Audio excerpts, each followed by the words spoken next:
Just make sure I've got it.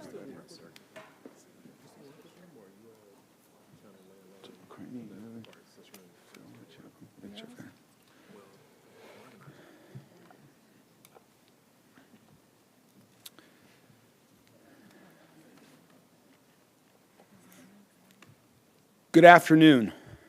Thank you all very much for coming.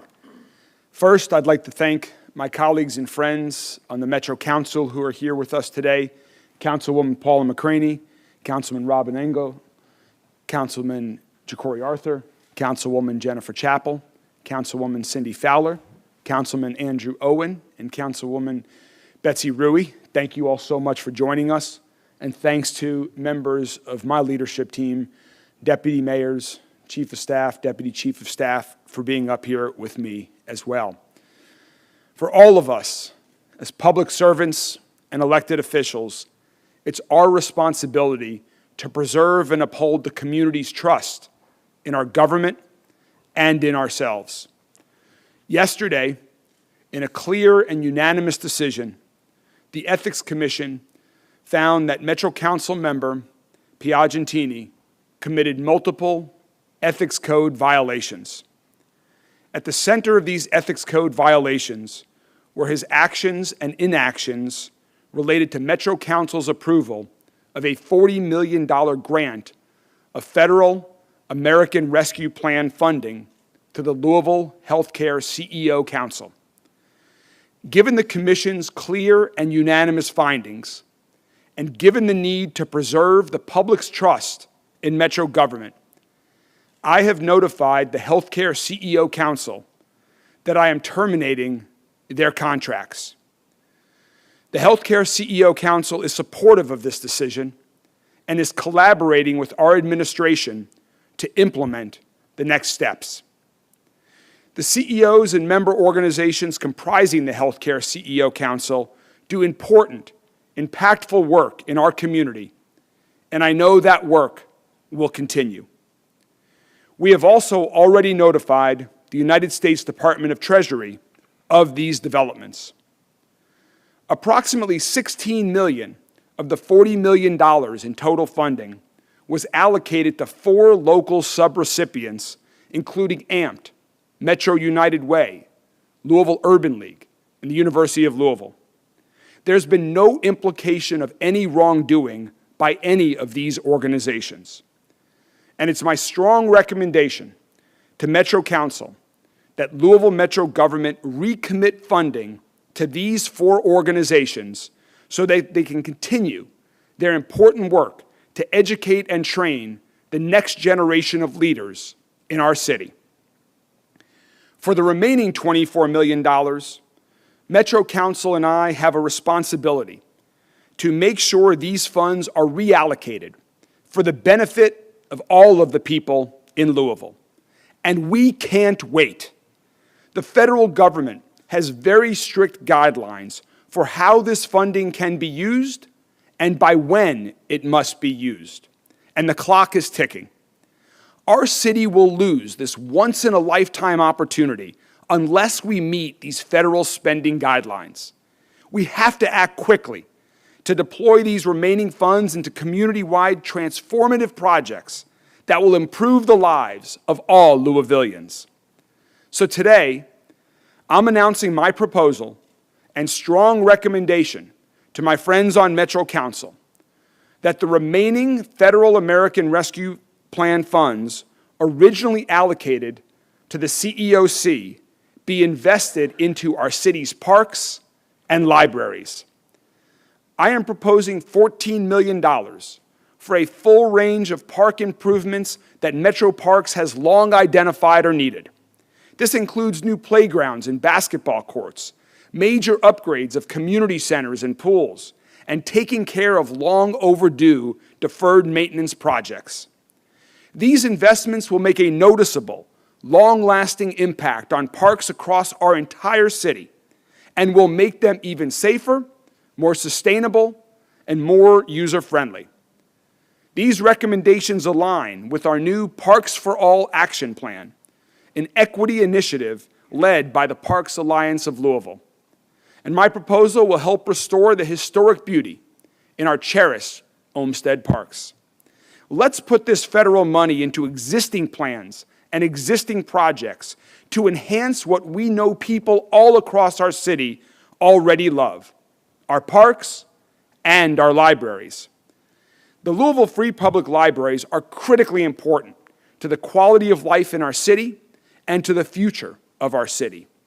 That's why I'm proposing that $10 million be invested to complete 4 partially funded library projects across our city. This investment will support incredible new and upgraded libraries in Fern Creek, in Portland, and in Parkland, and the completion of the Phase 1 renovations of the main library downtown.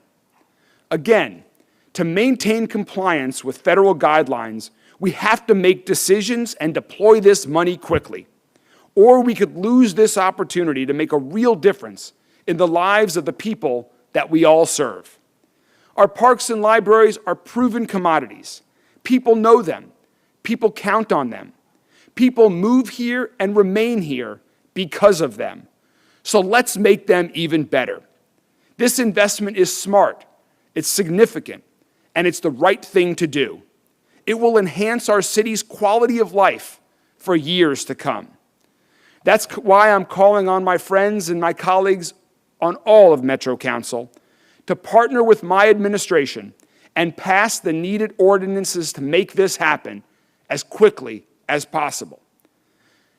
As I just mentioned earlier, several of them from Metro Council, several representatives from Metro Council are here with us today. Again, thank you all very much for joining me.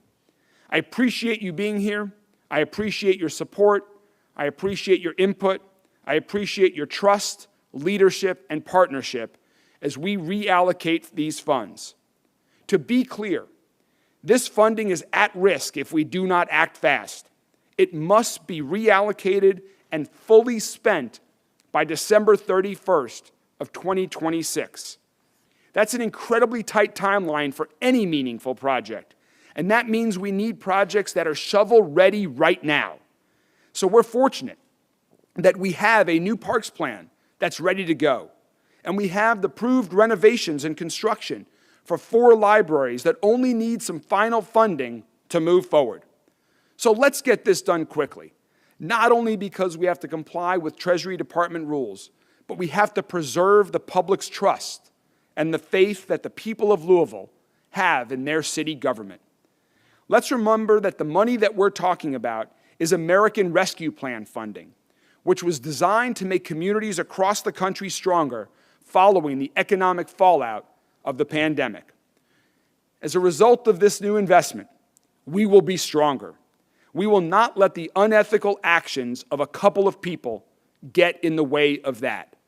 I am confident that we will save this federal funding and use it to make once-in-a-lifetime investments of millions of dollars to benefit citizens all across our city, to help make our city safer, stronger, and healthier. Thank you all very much, and happy to take a couple of questions. What was the decision made that it's best to terminate the contract? Was it yesterday after the decision? Yes, this decision was made following the Ethics Commission unanimous and clear decision yesterday.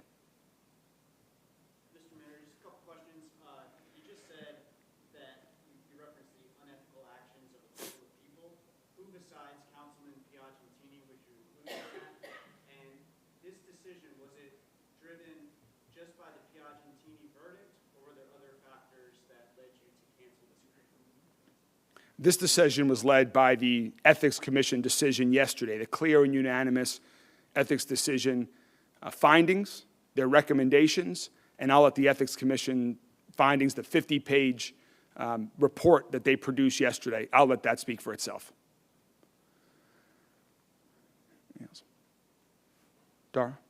Mayor, as you can imagine, a question on my live stream is there any money in this precipitous amount of literally millions of dollars allocated for the animal welfare crisis that we're struggling with in Louisville? There are a lot of other challenges across the city that I think all of my colleagues on Metro Council and I want to deal with, that we're working to address, and that we will continue to. But these federal funds have specific guidelines. We have a sense of urgency to meet the deadline, and so we were looking for projects that we know have already been supported by Metro Council in the past, have partial funding or specific recommendations for our Parks for All plan from our library plan for these 4 library projects, and that's why we're focused on those. We will continue to focus on other issues like animal welfare and other important issues across our city as we get to have opportunities in a mid-year budget adjustment if we have that opportunity in next year's budget, and through other ways I know that we'll be continuing to focus on other important issues.